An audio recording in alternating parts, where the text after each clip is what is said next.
Porque el texto para esta noche son el versículo 7, 8 y 9. Quiero decirles que el autor de la epístola de Pedro es Pedro. Algunos estudiosos de la Biblia no creen que Pedro fue el autor, porque Pedro habla de profunda teología profunda, pero era un simple pescador, un hombre tosco, pueblerino, yo diría un hombre casi ignorante. Y por eso es que muchos estudiosos de la Biblia dicen, ¿cómo es que un hombre así, sencillo, simple, sin mucha instrucción, un pescador inculto, cómo pudo haber escrito la epístola con un contenido teológico profundo? Es que la gente que a veces discute eso no conoce el poder transformador de Cristo. Yo conozco gente que aprendió a leer leyendo la Biblia y hoy día es gente culta, pero su primer paso fue la convivencia con Dios. Porque cuando Dios llega a tu vida no te transforma solo en la vida espiritual, te hace crecer intelectualmente, te hace crecer profesionalmente, te hace crecer en todas las áreas de la vida, inclusive financieramente. Pero tú no tienes que buscar a Jesús por causa del crecimiento profesional ni financiero, ¿no? Tienes que buscar a Cristo para transformar tu vida. Y cuando tú te dejas transformar por Jesucristo, pues Él termina la obra que ha empezado en ti, porque Él nunca comienza un trabajo y lo deja por la mitad, Él lo termina. Y ahora encontramos aquí un Pedro teólogo, cuando fue un simple pescador. Nunca estudió una facultad de teología, nunca hizo maestría, nunca hizo doctorado, y hoy día los doctores en teología gastan horas y horas para tratar de entender a Pedro. Y yo estoy analizando la epístola de Pedro. Ayer Pedro estaba hablando de la fe. Pedro decía así: no te preocupes con relación al día de tu salvación. Si te vas a salvar o te vas a perder, no te preocupes. Tú vas a ser protegido por la fe. La fe te va a proteger. Y anoche yo estaba explicando que la fe es la confianza que tú tienes en Dios. Cuando tú dices, yo tengo fe, estás diciendo, yo confío en Dios. La confianza en Dios. Pero para que tú puedas confiar en Dios, tienes que convivir con Dios. Porque tú no puedes confiar en alguien que no conoces. Y no puedes conocer a alguien con quien no convives. Ustedes no me conocen, pero mi hijo sí me conoce. Ustedes no me conocen, pero mi esposa sí me conoce. ¿Por qué? Porque ellos conviven conmigo. Ustedes no. Ustedes me ven una vez, pero eso no es conocer. No es porque me viste escuchar, predicar un sermón y ya conozco al pastor Bullón. Conoces mi cara, pero no conoces cómo reacciono yo delante de las dificultades, delante de los momentos difíciles. Pero los que conviven conmigo sí, porque para conocer a una persona hay que convivir. Entonces, para confiar en Dios tienes que convivir con Dios. Si no convives con Dios, no lo puedes conocer. Y si no lo conoces, no puedes confiar. Y si no confías, no tienes fe. Entonces, ¿qué fe te va a guardar para el día final? Porque Pedro en el texto de anoche decía, es la fe la que te va a guardar para el día de la salvación. Conocer a Jesús. ¿Cómo se convive con Jesús? Estudiando la Biblia todos los días, aunque no tengas ganas de estudiar la Biblia. ¿Por qué digo aunque no tengas ganas? Porque generalmente no te va a dar ganas de estudiar la Biblia. ¿Por qué? Porque tienes naturaleza pecaminosa, y a la naturaleza pecaminosa pues le gusta ir a la iglesia, cantar, emocionarse, escuchar un sermón y listo ya. Eso es lo que le gusta a la naturaleza pecaminosa, pero eso no es convivir con Dios. Si tú quieres convivir con Dios, tienes que estudiar la Biblia todos los días, aunque no tengas ganas de estudiar. Tienes que orar, aunque no tengas ganas de orar. Y tienes que buscar a una persona y traerla para Jesús, como hizo Claudia. Conoció el Evangelio, fue y trajo a Jesús y ahora tiene la alegría de verlo bautizado. Eso es lo que tienes que hacer. Entonces tu fe, esa confianza en Dios te va a guardar para el día final. Pero entonces ahora entramos al texto de hoy. Para que sometida a prueba vuestra fe. ¿Qué cosa es vuestra fe? Vuestro conocimiento de Dios, vuestra confianza en Dios. Quiere decir que tu fe va a ser sometida a prueba. Y va a ser sometida a prueba mucho más preciosa que el oro. Esto es interesante.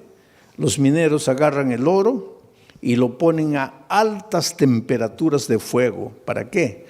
El oro es colocado a tan altas temperaturas de fuego que el oro se vuelve líquido, comienza a hervir el oro. De tanto calor comienza a hervir el oro. Y entonces le echan algunas mezclas químicas para que toda la escoria vaya saliendo. Y sale toda la escoria y se queda el oro puro.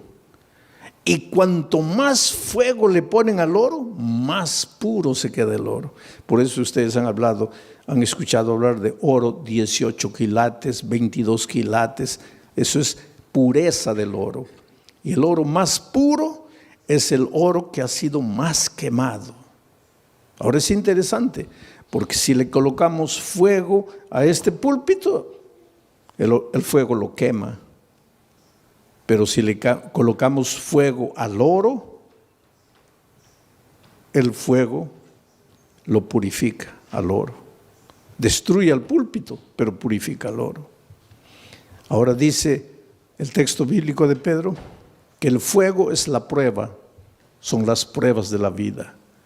Dios manda, no voy a decir manda, Dios permite que las pruebas lleguen a tu vida. Estoy diciendo Dios permite, no Dios manda, Dios permite. Porque te voy a decir una cosa, y entiende bien esto.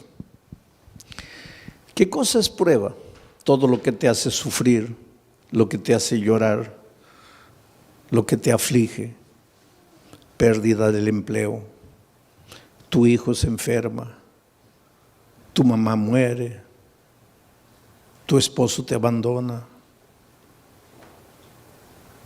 Aflicciones, pruebas, todo eso, por favor, nunca digas Dios me está mandando la prueba, porque Dios no manda pruebas. Todo lo que te hace sufrir no viene de Dios, viene del diablo. Porque Dios dice, he aquí los pensamientos que tengo acerca de ti, pensamientos de paz y no de guerra, pensamientos de amor y no de odio. Dios solo quiere lo mejor de lo mejor para ti. Pero vives en un mundo de dolor. Hasta que Cristo venga, estamos peregrinando en el desierto del dolor de esta vida. Y muchas veces quien nos manda el sufrimiento, el dolor, es el diablo. ¿Y por qué te hace sufrir el diablo? Esto es interesante y esta noche vas a entender. ¿Por qué el diablo te hace sufrir? Tú no le has hecho nada al diablo. ¿Por qué te hace sufrir? Porque Él es el origen de la enfermedad, Él es el origen de los accidentes, Él es el origen de las tragedias. Todo lo que te va mal en la vida es porque Él está por detrás de eso. Pero ¿por qué te hace sufrir si tú no le has hecho nada al diablo? Ahora te voy a explicar. Es que el enemigo del diablo no eres tú, es Jesús. Él quiere derrotar a Jesús. ¿Te acuerdas en el cielo? El diablo se levantó queriendo usurpar el lugar de Jesús. Hubo una pelea en el cielo, dice Apocalipsis, hubo una batalla, el diablo perdió y fue expulsado del cielo. Pero cuando el diablo salió del cielo, déjame imaginar esta escena. El diablo estaba saliendo y miró y le dijo a Jesús, está bien, me venciste una vez, pero la pelea no está acabada. Me venciste ahora, pero ya vas a ver cuando nos encontremos por segunda vez. y fue expulsado. Entonces, cuando Jesús nació en esta tierra, cuando vino a salvarnos del pecado, Jesús era un nené indefenso. Y el diablo dijo, ahora sí, no lo pude derrotar en el cielo, pero ahora como un niño yo lo agarro y lo mato. Y miren lo que el diablo hizo. ¿Vino a matarlo personalmente? No, porque el diablo es cobarde. El diablo nunca muestra la cara. ¿Qué hizo el diablo para matar a Jesús? Se metió al corazón del rey Herodes. Firmó un decreto de muerte para mandar matar a todos los niños menores de 2 años. Y cuando Herodes firmó el decreto de muerte, ahí el diablo dijo, ahora sí, lo voy a matar. De esta no se salva. Pero esa misma noche, el Espíritu de Dios se presentó a José y le dijo, toma al niño y a su madre y vete a Egipto, porque lo van a matar. Y cuando José huyó para Egipto, el diablo se quedó mordiendo los labios de rabia y dijo, me venciste por segunda vez. Después, cuando Jesús comenzó su ministerio, antes de comenzar su ministerio, se fue al desierto a ayunar 40 días, ¿te acuerdas? 40 días sin comer, pues Jesús estaba debilitado, flaco. Ahí el diablo pensó, ahora lo agarro. No lo gané, no lo derroté en el cielo, no lo derroté cuando era niño, pero ahora lo agarro. Está debilitado, 40 días sin comer, lo agarro. Y vino. ¿Y vino como diablo? No, porque el diablo nunca muestra la cara. Se disfrazó de ángel de luz. Y trató de engañarlo, pero no pudo, porque Jesús conocía la palabra de Dios. Y entonces derrotó al diablo por tercera vez. 3-0. Ya era casi goleada. Pero entonces el diablo esperó, dijo, la cuarta es la vencida. Y hubo una cuarta. Cuando el diablo se metió al corazón de los soldados, porque ya les dije, el diablo nunca muestra la cara, y los soldados prendieron a Jesús y lo llevaron al Calvario y lo clavaron. Y cuando Jesús murió, ahí sí el diablo dio una carcajada. Dijo, ahora sí lo vencí, lo acabé. Lo acabé. Al tercer día Jesús resucitó. Y al resucitar, ahí sí, es como si hubiera agarrado una estaca y lo hubiera clavado en el corazón del diablo. El diablo sabe que está perdido, está derrotado. El diablo no te puede hacer nada, querido. El diablo ya está perdido. El diablo ya con Cristo no puede. Entonces, como no puede con Cristo, se las agarra contigo. Es como si yo tuviera, vamos a decir, yo tuviera un hijito de 2 años. Pero tengo un vecino que quiere pelear conmigo. Viene, una bofetada, se va llorando el pobre. Pero es terco. Viene una segunda vez. Otra bofetada, se va llorando. Pero es terco, viene la tercera vez. Ahí ya ni levanto la mano, ya sale corriendo. Entonces llega a una conclusión mi vecino, no, con este no puedo, este fuerte. Entonces aprovecha que yo me vengo a Corpus Christi a predicar y agarra a mi hijito de 2 años a puntapiés y lo revuelca en la calle. Pues eso es lo que el diablo hace. Con Cristo no puede. Entonces él sabe que lo que más Jesús ama eres tú. Y ya que no puede con Cristo, se las agarra contigo y te hace sufrir y te hace perder el empleo y hace que tu hijito nazca enfermo y esto y aquello. En realidad el diablo no tiene nada contra ti. Él te hace sufrir porque sabe que haciéndote sufrir a ti, está haciendo sufrir al Señor Jesucristo.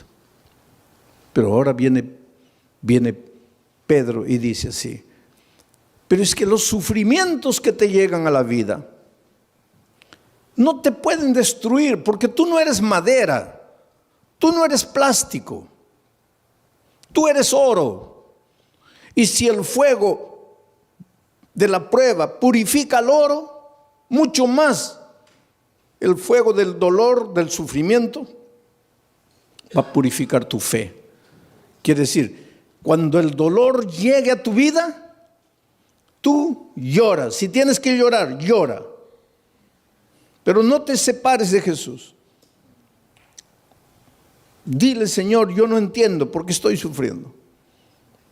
Y hay una cosa interesante. Cada vez que tú quieres andar en los caminos de Dios, cada vez que tú te propones ser más fiel a Dios, ahí más viene el diablo para destruirte. ¿Por qué? Porque esa es la pregunta que mucha gente hace. Pastor, cuando yo estoy así relajado en mi vida cristiana, parece que no me vienen pruebas. Pero cuando me quiero consagrar, ahí viene todo. ¿Por qué? Simple. Porque cuando estás relajado espiritualmente, cuando no estudias la Biblia, no oras, nada, estás en el terreno de ¿quién? Estás en el terreno del diablo. Puedes estar en la iglesia, pero estás en el terreno del diablo. ¿Y para qué el diablo te va a molestar si ya estás perdido con él? Ya pues te deja tranquilo. Pero cuando viene una semana de oración y tú te entiendes que tienes que reconsagrarte y comienzas a estudiar la Biblia, a estudiar la palabra de Dios, ahí el diablo se asusta. Porque ¿qué dice? No, este se me va a escapar, se me va a escapar. Entonces, para desanimarlo, le mando una prueba. Y la prueba, en lugar de purificarte como al oro, ¿qué hace contigo muchas veces? Te desanima. Es por eso que cuando la prueba es más fuerte, es más que tienes que agarrarte de Jesucristo y no desanimarte. En el Brasil yo estaba haciendo una campaña evangelística en un estadio, y una señora que no era adventista, no era cristiana, nada, nunca iba a ninguna iglesia, nada, pero era una buena mujer, sentimientos nobles. Hay mucha gente que no está en ninguna iglesia, no conoce la palabra de Dios, pero pues escucha la voz de Dios en su corazón y camina, anda bien. Y de repente esta señora vio en la televisión la propaganda de que yo iba a predicar esa noche en el estadio. Ahora, ese día era su cumpleaños. Y de mañanita el esposo entró al cuarto y le dice, mira hija, estoy sin mucho dinero, no he podido comprarte un buen regalo, pero te he comprado un regalito. Y le dio una cajita. Y ella abrió y era la llave de un carro. Y cuando salió al patio, ahí estaba el carro, un carro importado, último modelo. ¡Qué felicidad! Su cumpleaños. Primera felicidad, el esposo se acordó de su cumpleaños, porque hay muchos esposos que ni se acuerdan del cumpleaños de la esposa.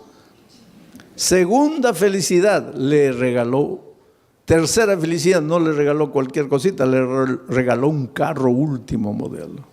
Entonces ella estaba tan feliz que cuando vio la propaganda de la predicación en el estadio, dijo, bueno, estoy tan feliz que me voy al estadio a agradecerle a Dios. Va a predicar ese pastor, voy a agradecer. Y se fue al estadio.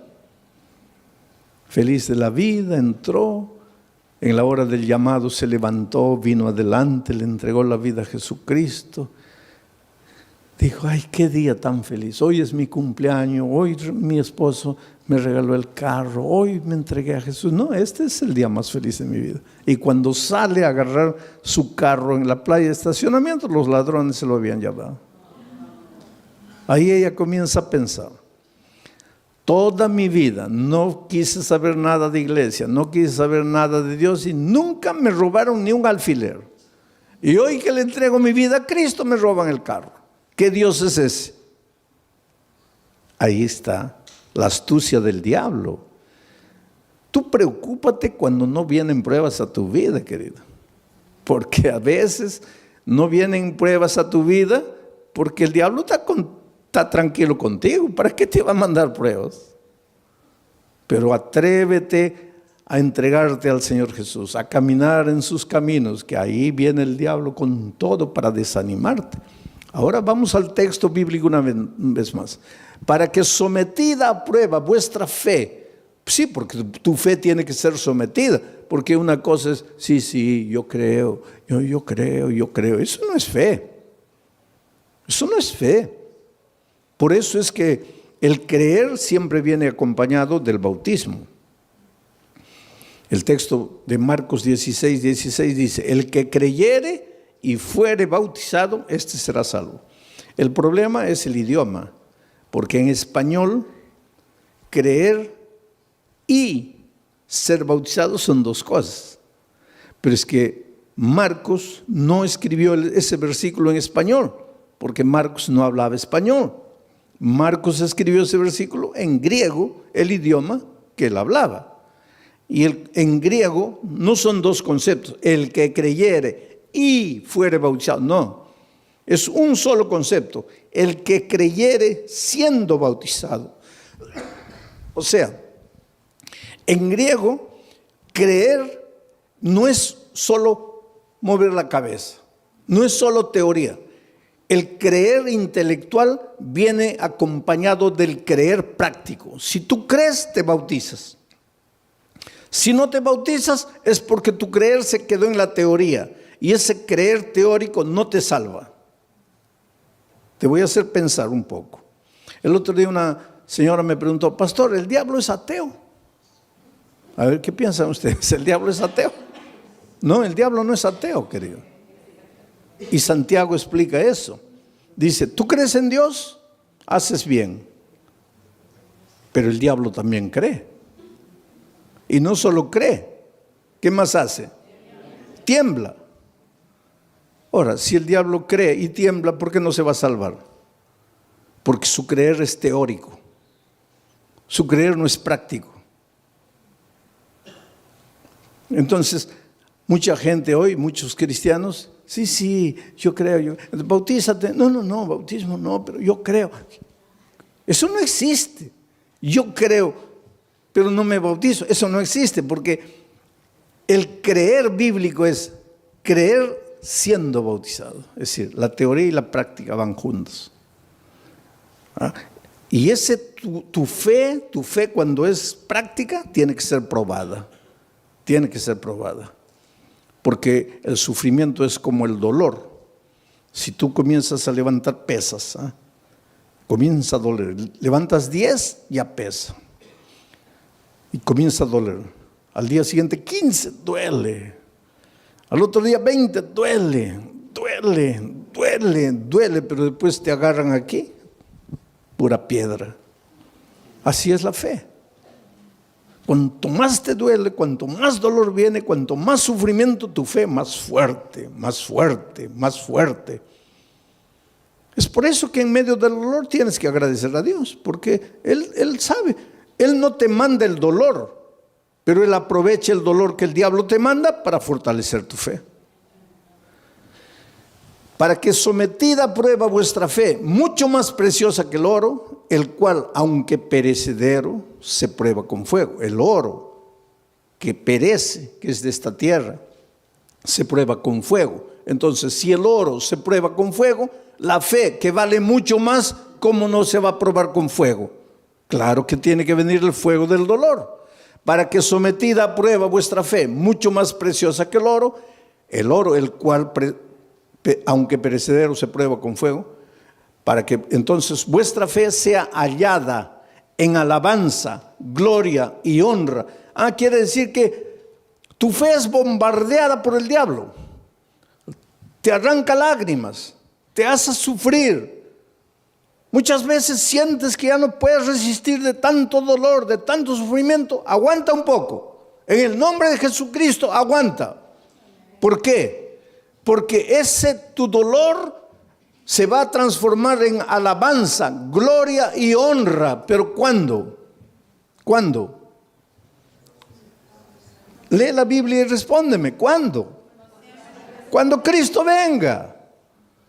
Ahora me vas a decir: pastor, pero cuando Cristo venga todavía. Yo preferiría ahora.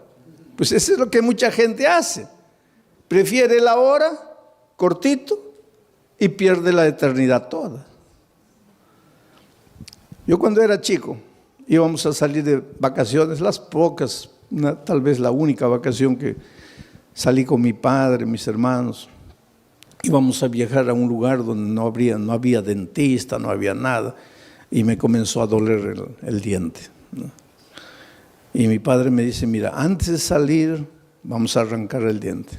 Yo soy de aquellos tiempos en que dolía el diente, arrancaba. Hoy día no, eso es un crimen. El diente te duele, hay que restaurarlo. Pero yo soy de los tiempos, dolía, arranca, dolía, arranca. Había muchachitos de 20 años que ya no tenían un diente todo arrancado porque comenzaba a doler, arrancaban. ¿Cómo ha progresado la odontología también hoy día? Es un asesinato arrancar un diente. Pero pues mi padre me dice, oye, vamos a arrancar el diente, porque no, pero me va a doler. ¿Cuánto te va a doler? Te va a doler un día, pero vas a disfrutar de las vacaciones. No. Oye, vamos a ir a un lugar donde no hay dentista. Vamos a arrancar el diente. No, que no. Fuimos de vacaciones y el dolor aumentó y aumentó y aumentó. Se me arruinaron las vacaciones. Todo el mes llorando dolor. Y ahí mi padre me decía, ahí, yo no te dije, mejor sufre un día y disfrutas de 30 días de alegría. Ahora, tú preferiste el día de gozo y 30 días de sufrimiento. Entonces la vida cristiana es igualita, querido. En este mundo vas a encontrar dificultades, especialmente si quieres seguir a Jesucristo, porque el diablo es astuto. Tú tienes un buen empleo, pero ahora descubres que el sábado es el día santo del Señor y quieres guardar el sábado, ya vienen los problemas. Pero hay una cosa, no te desanimes. El diablo te puede hacer sufrir un día, 2 días, 3 días, pero hay un tercer día. Cuando Cristo murió en la cruz del Calvario, el diablo dio la carcajada y dijo, ahora sí lo vencí, se acabó. Al siguiente día el diablo seguía dando la carcajada, lo vencí, lo maté. Al tercer día amaneció dando la carcajada y de repente la carcajada del diablo paró en seco, porque la tierra se abrió y Cristo resucitó. El diablo se puede reír de ti hoy. Se puede reír de ti mañana, pero al tercer día va a tener que tragar la carcajada, porque Dios puede permitir que el diablo te haga sufrir un día, 2 días, 3 días, pero llega el momento en que Dios te va a devolver todo lo que el diablo te quitó. Así fue con Job. Le quitó la hacienda, le quitó los hijos, le quitó el dinero, le quitó todo, la esposa prácticamente, le quitó todo. Pero cuando llegó el momento, Dios le devolvió todo. Y se lo devolvió en doble. El doble de hacienda, el doble de dinero, el doble de camellos, el doble de ganado, el doble de hijos. Lo único que no le devolvió en doble fue la mujer. Pero todo lo demás le devolvió en doble. Dios es grande, querido. Cuando venga el dolor a tu vida, no te preocupes. ¿Por qué sufro? Dios me ha abandonado, Dios me ha dejado. No, querido, Dios no te ha dejado. Dios no te ha abandonado. Él tiene un plan para ti. ¿Y sabes por qué muchas veces permite que el dolor llegue a tu vida? Porque es la única manera de purificarte a ti mismo. A veces es en el dolor que aprendes a ser paciente. En el sufrimiento, en las lágrimas, aprendes a depender de Dios. Y esta vida cristiana es dependencia de Dios. Y esa disciplina de aprender a depender de Dios, muchas veces solo con el dolor. Vamos a seguir leyendo. El siguiente versículo. Versículo 8. ¿A quién amáis? Está hablando de quién, de Jesucristo. Porque dice que vuestra fe va a ser recompensada con gloria, honra, alegría. ¿Cuándo? Cuando Jesús venga. Cuando Jesús venga, Jesús a quien amáis sin haberle visto. En quien creyendo, aunque ahora no lo veáis, os alegráis con gozo inefable y glorioso. Mira, a quien amáis sin haberle visto. ¿Tú vives con Jesús hoy? Sí, pero no como los discípulos que pudieron verlo. Por eso Jesús le dijo a los discípulos: bienaventurados los ojos de ustedes que pueden ver lo que los profetas quisieron ver y no pudieron. Estaba hablando del mismo. Los profetas siguieron a Jesús solo por la fe. Nosotros hoy también lo seguimos solo por la fe, pero los discípulos tuvieron un privilegio único. Ellos lo vieron físicamente.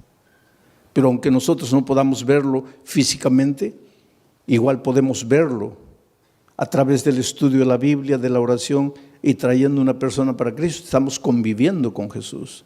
Pero aquí el asunto es, ¿quién escribe a quien amáis sin haberle visto? ¿Quién escribe este versículo? Pedro. ¿Y Pedro lo vio? ¿Y lo amó?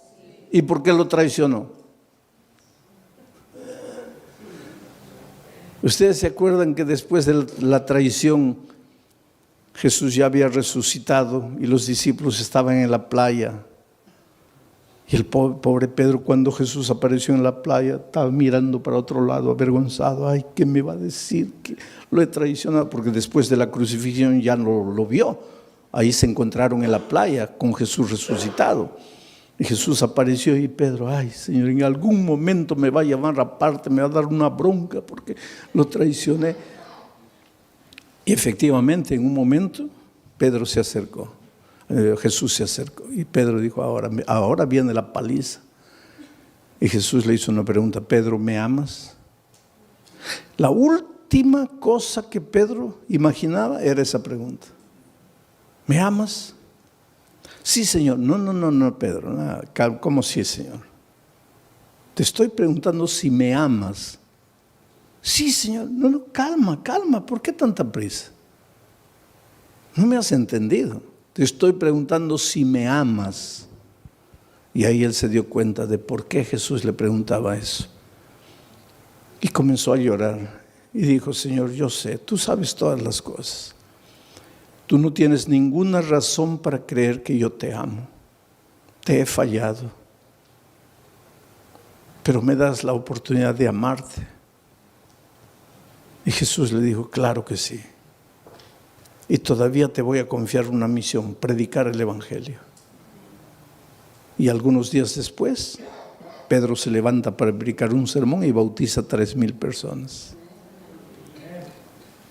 La pregunta esta noche es: ¿tú quieres resistir en la prueba? Cuando el dolor venga, ¿no quieres traicionar al Maestro? Entonces la pregunta es: ¿tú amas al Señor Jesús? Porque Pedro después de haber pasado todo eso dice: a quien amáis sin haberle visto. ¿Por qué dice a quien amáis sin haberle visto? Porque él sí lo había visto. En quien creyendo, aunque ahora no le veáis, os alegráis con gozo inefable y glorioso. Lo que Pedro está diciendo es: tú, aunque no lo veas físicamente, lo puedes amar. Y Pedro, cuando se levantó, se arrepintió y le dijo a Jesús que lo amaba. Dice la tradición, la Biblia no dice eso, pero la tradición dice que él fue crucificado.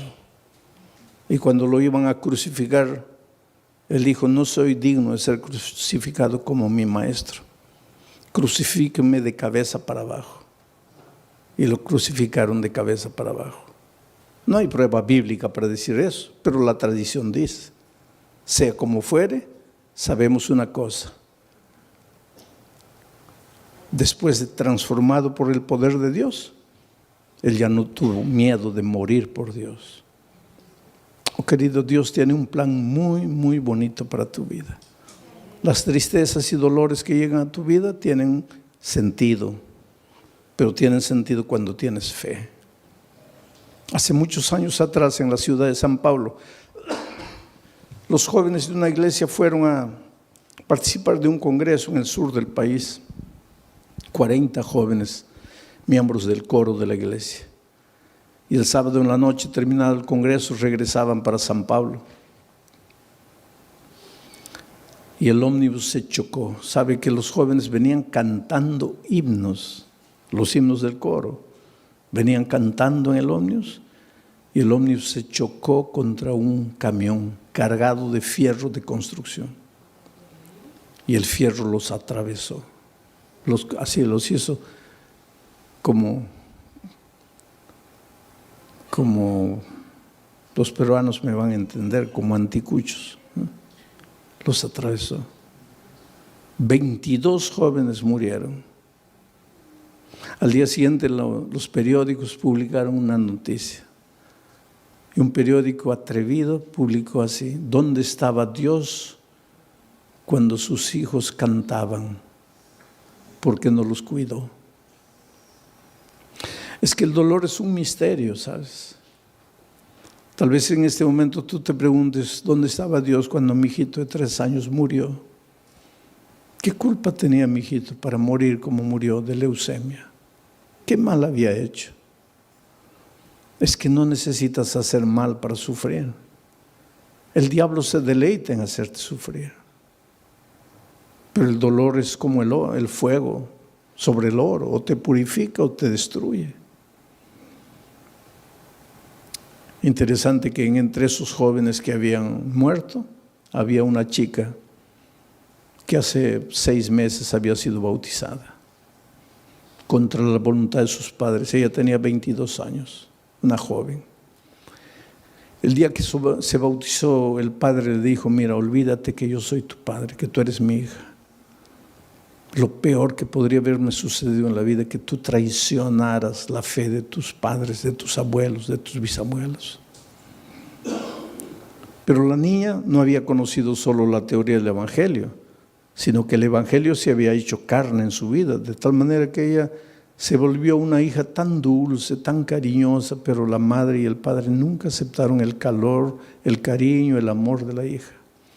Aquel viernes de tarde en que se iban para el congreso, ella fue a despedirse del papá y le dijo: mira, papá, me estoy yendo a Curitiba con los jóvenes de la iglesia. Y él le dijo: ¿y qué me avisas a mí? Tú no haces lo que te da la gana, tú no te metiste a esa iglesia, tú no te bautizaste. ¿Y qué vienes a avisarme que te vas? Tú siempre haces lo que te da la gana, vete a donde quieras. Y ella le dijo: sí, papito, pero yo vine a darte un beso, me voy. Y cuando se acercó para besarlo, el padre retiró el rostro y dijo: no quiero nada de ti.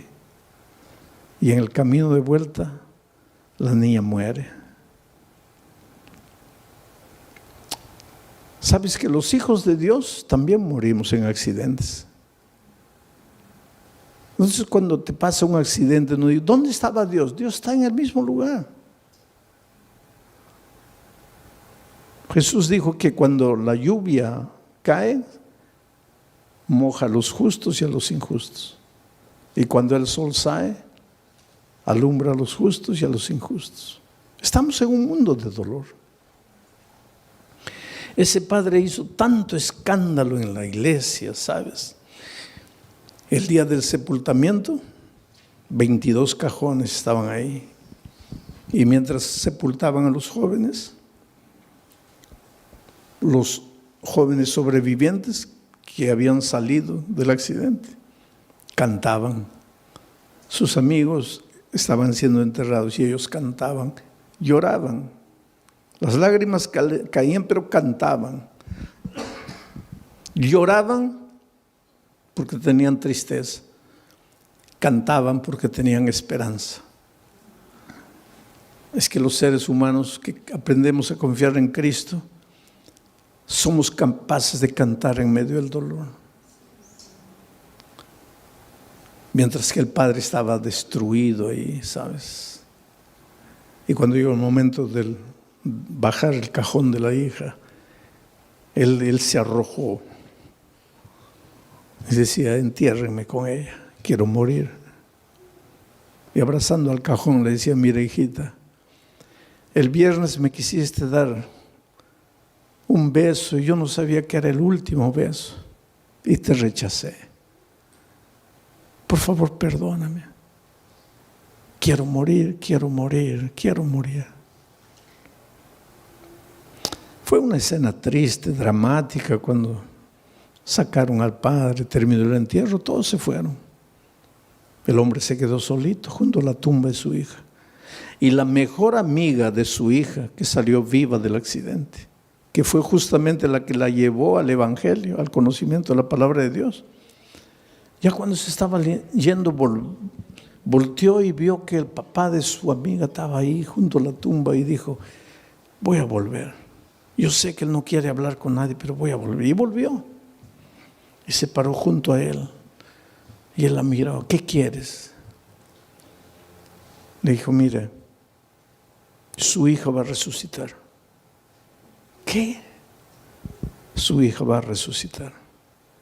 ¿Cómo va a resucitar? Porque la palabra de Dios dice, y te voy a leer aquí, porque él le había dicho, yo no entiendo, yo no los entiendo a ustedes, ustedes son locos. Yo estoy aquí destrozado, mi hija muerta, y ustedes cantando, ustedes son locos, ustedes no tienen sentimiento. Y pues la chica le dice, sí señor, pero usted se dio cuenta que nosotros no solo cantábamos, también llorábamos. Llorábamos porque nos da tristeza que nos estamos despidiendo en esta vida. Pero cantábamos porque tenemos la esperanza, porque su hija va a resucitar y yo la voy a abrazar a mi amiga. Pero ¿cómo va a resucitar? Y entonces la hija agarró el texto bíblico y le dice, aquí está, cuando suene la trompeta, los muertos en Cristo resucitarán primero. Su hija va a resucitar porque murió en Cristo. Y ese hombre que estaba derrotado abrió los ojos así, dice, ¿quiere decir que mi hija va a resucitar? Sí, Señor. ¿Quiere decir que yo la voy a poder ver? No sé, Señor. ¿Cómo no sabe? No dice que va a resucitar. Va a resucitar. Pero entonces la voy a ver. Ahí no sé. ¿Pero cómo no sabes? Porque dice, los muertos en Cristo. Mi pregunta es, ¿usted está en Cristo?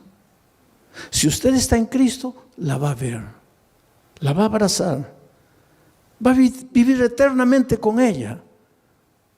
Pero si usted no está en Cristo, ¿y qué hago para estar en Cristo? Porque yo quiero abrazar a mi hija.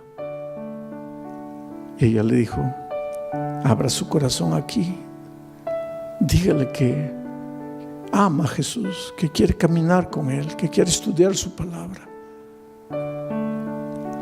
Y tú sabes que ese hombre se bautizó, la esposa se bautizó, los hijos se bautizaron.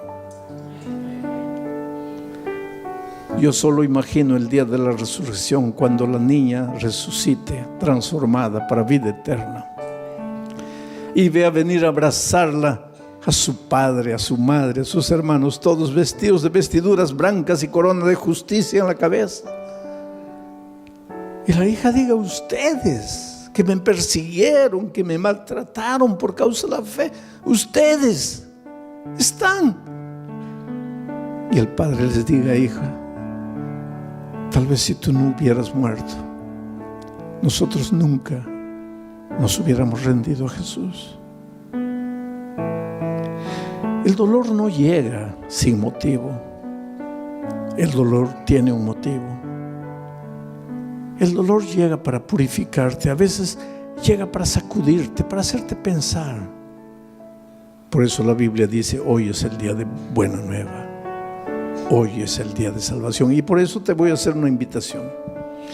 Esta invitación no es para los miembros de iglesia bautizados, porque ustedes un día pues ya se levantaron, ya fueron adelante entregándole la vida a Cristo. Esta invitación es para ti, querido, que estás estudiando la palabra de Dios, estás conociendo el Evangelio. Esta noche has recibido la invitación de un amigo, de un vecino, de un compañero de trabajo, de un pariente, y has venido esta noche. Pero esta noche quieres decirle, Señor Jesús, yo quiero amarte. Yo te entrego mi vida, yo quiero estudiar más tu palabra. Yo quiero conocer el Evangelio. Yo quiero prepararme para ir al cielo cuando tú vengas.